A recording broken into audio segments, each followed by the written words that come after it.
Okay. Last but not least, there are some slides for you where you can look into these finite fields. We have discussed it. I said in the beginning, if you don't understand finite fields, fine. Then think about it as a certain granularity of your randomness, right? 0 and 1s is something. Or if you have 2 to the 2, there are 4 elements out of the numbers between 0 and 1.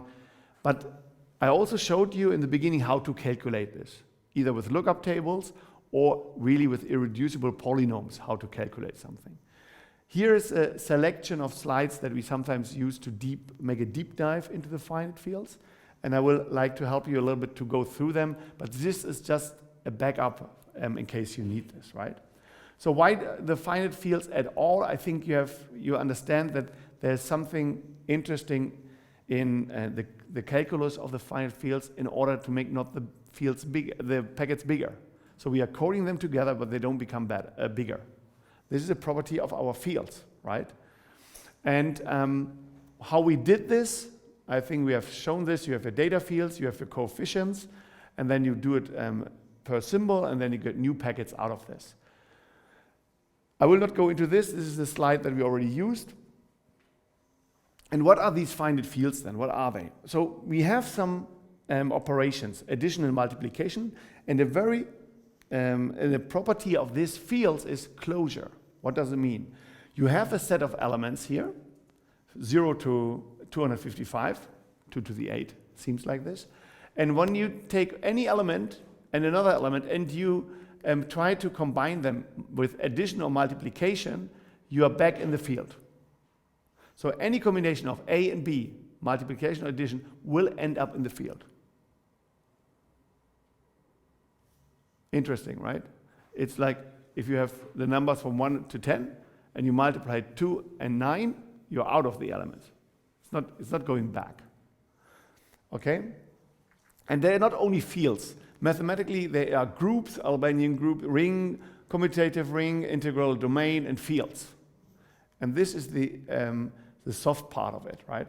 So there are some properties of groups, right? What they have to do, the closure thing, the associative identity, and the inverse has to exist for groups. Then for the others, we pointed out what you need also to formalize this. Then there is the ring and a field, right? And the field is then the biggest of all of them. And what you still need is multiplicative inverse for each A and F. Expect 0. Exists an element A to the power of -1. And if you then combine them, here like A multiplied A minus 1 equals A to the power of -1 by A equals 1. In other words, if you go to the lookup table, you have one element, and you want the inverse, you just look, where is the 1?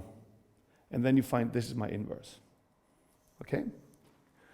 Okay, and then there are different finite fields with working on prime numbers, right?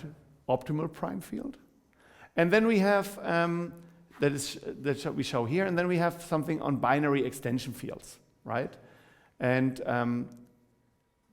you can read this for yourself, but what I want to show you now is, and I hope we still have, these are the binary extension fields, and I hope we still have this in the Python code. Is there still the Fifi library involved? Okay, good.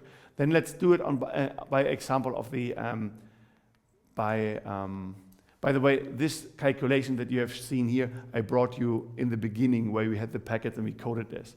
So that I made it very short. Here is the longer version. Nevertheless,